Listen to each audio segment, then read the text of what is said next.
I have members of, you guys Tea Party or 912 Project? What are you? 912, okay. I started the 912 Project. It was actually 2 years ago. Can you believe it's been 2 years? 2 years ago, we started the 912 Project. I recommended it on the air, and you guys took it, and it just went crazy. And there are 912 projects all over the country now.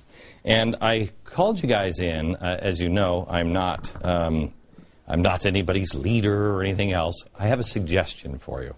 And I wanted to talk to you about who believes that these people that I just played the tapes are dead serious of collapsing the economy of the United States. Okay. I wish you guys were in the DOJ. Who believes that even if they don't do any of this stuff, that somebody else, Al-Qaeda, or just our own stupidity or greed will lead to a financial collapse? Okay, good. I mean, not good, but you know what I mean. All right, so here's the thing. We learned a lot from Japan. Let's have a little exercise here of what we learned from Japan. What is saving the people of Japan right now? Honor. Honor. Love for country. Respect. Honor. Community. Respect. Order. Order. Discipline. Character. Honor. Generosity. How about, because really, honor and respect and order, generosity, that's charity. You are lawyers. Fewer lawyers, that's good. But let's get into something more tangible. These are nice, but what else? Family-oriented. Their families. Love the country. Love for country. Something tangible. Preparedness. Tangible. Preparedness in what? They need food, water. How about communication? Tsunami warning. Shelter. Great. Warning. Does anybody remember, and see if you throw this up in this old TV, when we were little, at least when I was little, I haven't been little in a long time, but does anybody remember the EBS warnings? They look like this. Can you play that down here? This is a test. For the next 60 seconds, this station will conduct a test of the emergency broadcast system. This is only a test. Okay. This is actually before EBS. This is a civil defense test. This is when we thought the missiles were going to come over the polar cap. And I loved this system because I'm in radio. I was in radio when I was 13, and we used to do these tests. And I lived out in Washington State. And when I found out how the EBS system worked at the time, I about wet my pants. The EBS system was tripped, and it required a network. And what would happen is one flagship station would trip the EBS in Washington, D.C. And then like a tree, it would go to the next station and the next station and the next station, and they would all have to trip those tests. Well, and I'm pulling this off the top of my head, but I remember the missiles came in 12 minutes to impact. EBS system was like 2.5 hours to get all the way across. There's just no way it would have worked. But we did it, and we were prepared. That gave me an idea on a couple of things. First of all, how many have any kind of food storage? Good for you. Good for you. How many people have been told they're absolutely out of their mind for doing it? Yes. And you did it anyway. So you know you have food. How many have, because the idea that I've said on this program is to be a help to others. How many have more than you, how many of you have more than you need because you plan on being a shelter for others? Good for you. I want to go to communication and warning, and then hope, love, and charity. And I want to give you an idea and ask you to help. We'll do that next.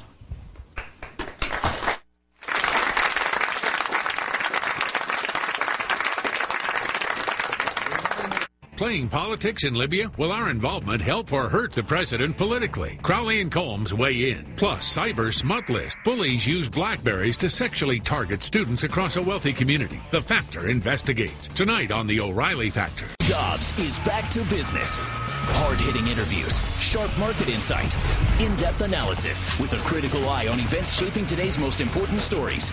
Weeknights, Dobbs is back to business.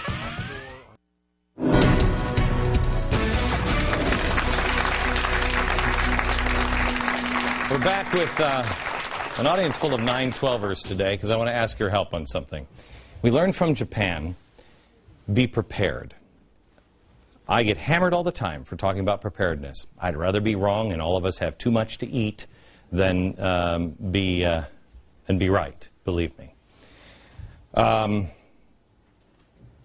In a time of crisis, if somebody's trying to create chaos, they are trying to create a system of fear, anger, and confusion. Why? Because they can shove people into their answer. They are looking for people to be desperate for an answer. The only way to solve this is to not have people be desperate for an answer. We can't stop a financial crisis. We can't stop if somebody wants Al-Qaeda or somebody else. The government, maybe, but we have to be right every single time. And it looks like nobody's even, it looks like people are on vacation at the DOJ sometimes. We have to be right every single time. It's impossible. It's impossible. The longer the timeline, the more likely it is that something along the way will disrupt. So why not be prepared and make sure we can minimize the fear, the anger, and the confusion? The opposite of this chaos is hope, where someone has answers and it's calm to give you time to think and shelter. It's what Hoover called, was it Hoover or Coolidge? Does anybody know? Normalcy. A period of normalcy. They will try to find the illusion of normalcy. That's why I'm going to ask you to do this. First, food. Do not be beholden to any man. If a supply line breaks down in this country, you've got about 3 days. Well, who even knows how to grow food, for the love of Pete? If something happened where something was majorly disrupted from a bombing or something else, I don't know how to grow food, do you? A friend of mine told me the other day, you know, Glenn, I've been listening to you. I think you're right. She lives here in New York, and that's why I'm gonna start growing tomatoes on my apartment balcony. And I said, here in New York? And she said, yeah. And I said, well, good. Then they'll come up in the riots and eat you, and then eat your tomatoes. What are you thinking? 4 tomatoes is not food storage. The next is know the truth. I've asked you, enlighten yourself.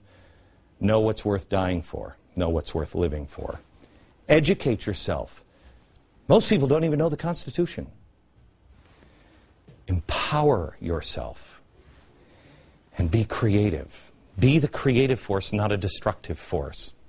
So know the answers, because people will be in chaos. They don't know what's happening. I guarantee you, and I swear to you now, if you're watching this show and you come up to me in the streets in chaos and you say, when did this happen? Or my favorite, how did this happen?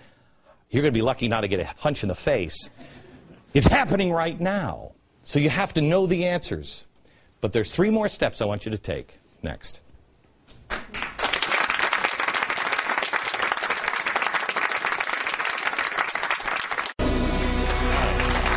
Tell you real quick, 3 other things. Write this down. You need to be trustworthy. You need to be connected. That's why connect. Phone trees, the EBS system. Connect with each other so if there's a problem, you can check on one another. And be visible. This is what I want to ask you to do. And you'll find more information on this at my website. Not today because I didn't prepare. April 21st is a Thursday. I want you to be a flash mob. We have to be visible. Go just write on your T-shirt 912 Project or whatever. You have to be a visible force for good, because people are going to be pushing, and you have to know the difference between good and evil. I want you to be a flash mob. Here's what I want you to do. On that day, I want you to collect canned goods or whatever you can at work and get bags and get a group of people together. And on that day, I don't care where it is. I don't care if it's the unemployment line. I don't care if it's a soup kitchen. Go where people are going for somebody to give them a hand, especially government. And people that in the unemployment line are desperate and hungry, Some of them have given up hope. I have been unemployed for a year. It's tough. And I want you to go in with a whole group of people with a bag of groceries. And I want you to walk up to one individual and just hand it to them. And just say, brother, I love you. Take this. And don't you dare give up. Don't you dare give up. There's a lot of people who are praying for you every night. And leave. Flash mob all over the country. You have to, I'd like to roll out once a month. We do something as a group, and that doesn't have to come from me, but you get on the sites and 912 Project or Freedom Connector or the Meetup, and you coordinate with each other, and you make an impression of goodness in your community. Because right now, there's a lot of confusion coming. And there's a lot of people that are going to be vying for that space. You must be known as a trustworthy individual, as somebody that is honorable, somebody that does the right thing at their own expense, takes the time and actually has real compassion for people. Too many times, people at tea parties, oh, you just want people to starve. No, you don't. No, you don't. Be a good Samaritan. A good Samaritan. So if I could ask you on April 21st, and I'm just going to make this suggestion, and then you take it from here, and you decide as a group all over the country, you decide what you want to do, and then do it, but be a force for good, because there's enough forces of evil out there. Back in a minute.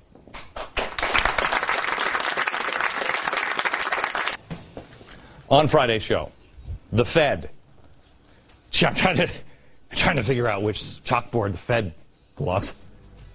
I think probably, what do you think? You decide. Friday night from New York. Good night, America.